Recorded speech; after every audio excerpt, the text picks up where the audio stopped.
Hello and welcome back to another video reaction. Today I'm going to be reacting to Epic Reviews Applebuck Season by Epic Fable. Now if you didn't know, Epic Fable's the orange one with the hat. Oh wait, no, I'm sorry, that's not Epic Fable. Epic Fable's the cool looking OC.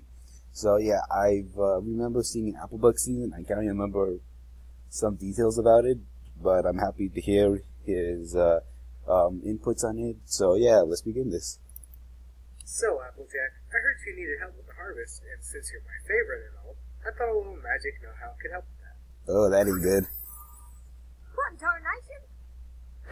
Oh! In retrospect, Yeah, that sounded like a slap. Some stubborn attitude. I should have probably saw that coming. Dang. I'm gonna lie down. Who's a silly pony? You're a silly pony. Who is you is Applejack. Bumping into gates and nice music. Fences. Who is you is Applejack. We are now getting to that point in the show where we focus on each of the characters and see their wonderful traits, which includes flaws too. This episode being written by Amy Keaton Rogers. I believe in my last review I talked about how one character's flaws would be the center focus this time. But who? Did you not see the title for this episode? Anyway, we start off with Applejack and her brother staring out into the orchard. Big Macintosh, or just Big Mac, was played by Peter New. Get used to not hearing him talk in full sentences, because aside from this, and a rare few other times, it's his shtick to just say one or two words. But for now, you can bask in the deep butter of his voice. Apparently Big Mac is hurt, and it's up to AJ to harvest all those apples all by herself. What about all those family members, though? They're all gone. They have their own things to do. Big Mac expresses his worry that it's too much work for her to handle, and you can start to see the conflict of this episode already. I can't blame him, because it's too much work for one person, let alone a female. Now, before you start pointing at me saying I'm a sexist, just bear this in mind. There's something I noticed in today's world. A woman can, not will, not always, can get pissed that she is being underestimated for doing hard work. But the factor here is, not because of her gender, it's because of capability. We know AJ is hard working. Yeah, you don't want to, like, overdo your limits. You don't want to, like, pick something up that's, like, heavier than you. Believe me, I tried. It's not good. You need help. So this is not based on gender, just in capability. A smaller built man will suffer the same doubt. I'm not saying gender bias is not always a factor in this. But from Big Mac's point of view, the worry is obviously due to her smaller frame and her parents' stubbornness. I bring this up because she gets way too defensive over a simple worry from Big Mac. Oh, this is your sister Applejack, remember? The loyalist, the friends, and the most dependable of ponies? But still only one. I forgot Big Mac was talking in full sentences. It was pretty awesome. Don't you use your fancy mathematics to muddy the issue. I said I could handle this harvest, and I'm gonna prove it to you. When I first saw this scene, something came to mind. Why was she getting so defensive? Was it because she was his little sister? Was it because she was a female, a mare? Was it because she was smaller than him? What was the real reason why she was getting so defensive? Did he show a history of this before? Or does she have a feminist mentality? She has something to prove, I understand. But at the same time, you have to think rationally of the matter and not let it cloud your judgment, which is what we'll see later on. We see the ponies of the town enjoying their day, when the sounds of the stampede soon disrupt. Oh no, cows. Talking cows. Oh, the horror! But luckily AJ and her dog Winona saved the day. At first I thought that the cows couldn't talk, and I found that weird. Like, wait, if the ponies can talk, then how come the cows can't? But no, they were just trolling us at first. Oh look, the cows can talk. Yeah, wow. It is then the ponies bask in AJ's awesomeness and plan to award her for her heroic efforts. I'm sure she will be delighted. Miss Meyer, You push the mare. Can't you get arrested for that? It's so bright and shiny and... You know, now looking at this, she kind of looks drunk. Because that's what drunk... Is the bitch drunk? Oh, hey! I just said that. Wow. Why her nice. Are not a factor in this story. Howdy, Twilight. What is all this? It's Applebuck season. They're full of beer. Whoa, apple what season? It's what the apple family calls harvesting time. We gather all the apples from the trees so we can sell them. But why are you doing it all alone? Because Big Macintosh hurt himself. Twilight, you don't need to teleport. You can just walk, okay? Can't they help? Yeah, they were just here for the Apple family reunion. They actually live all over Equestria. Yeah, there you go. Okay, so that's why. Yeah. So what was the point? In the pilot, they showed us all those relatives just so they could not be there as an excuse as to why AJ is doing all this work by herself. It seems like to me that the original So plan that here was AJ to when have a Build big This family Barn from the comes get-go, up, they have an otherwise, excuse it to use the seems family unnecessary members. to even Yeah. introduce all those family members. We see that Twilight wants to help AJ with the harvest, but AJ refuses. It is then like I called it from the beginning. It's like a friend trying to help another friend, Applejack's stubbornness. but like the friend like doesn't need help. I'm gonna prove to you that I can do it. Now, if you'll excuse me, I've got apples. If you excuse me, oh my God, Applejack. Yeah, this won't hit badly.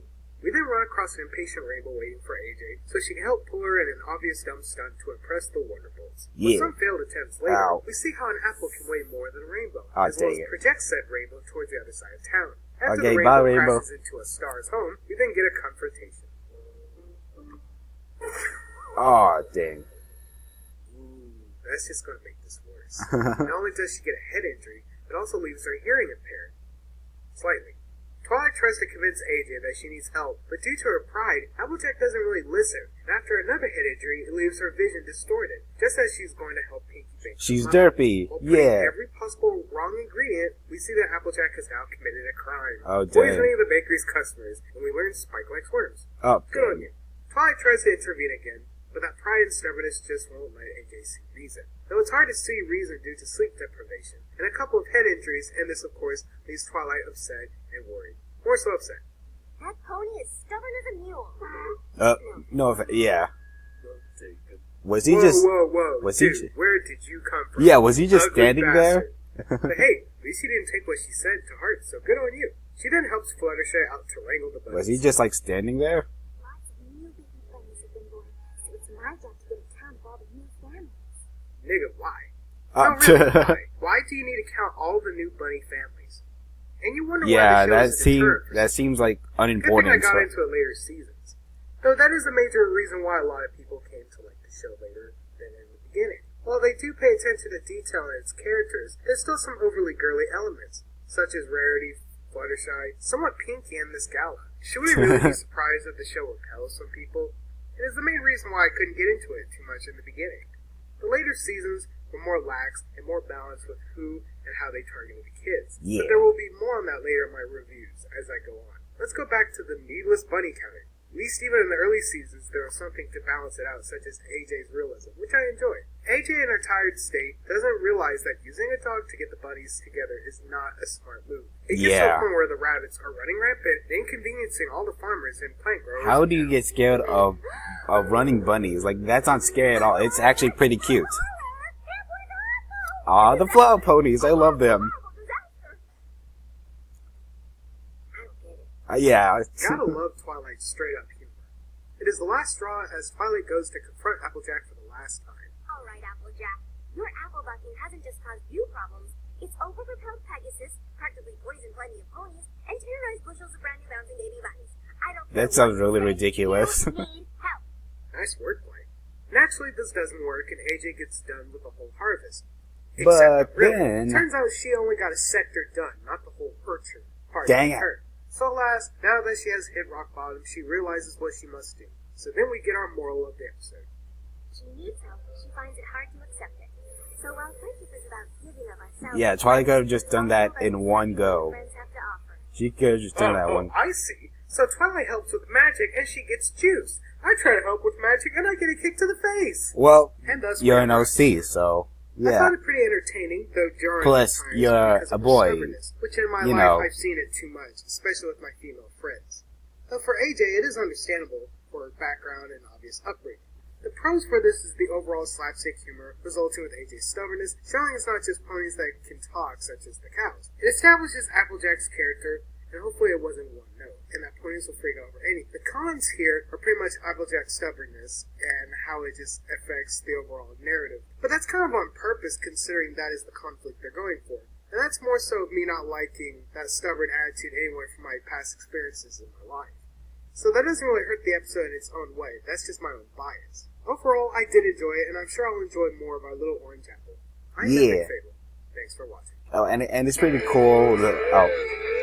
Credits. Here's a silly pony. Okay, and it's pretty cool that Applejack your favorite. Like mine is Vinyl Scratch, but like Applejack is also pretty cool. One of my friends is actually a Applejack fan. So yeah, good. So yeah, cool on that. So yeah, great job, Epic Fable. You did a really good job on this review.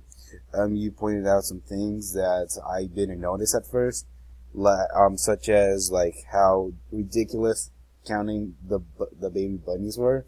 I found that really ridiculous. So yeah, really good job. And everyone please subscribe to Epic Fable, as he deserves a lot of subscribers. A good reviewer deserves a good amount of subscribers and views and likes. So yeah, thank you all for watching. G-Reacts out.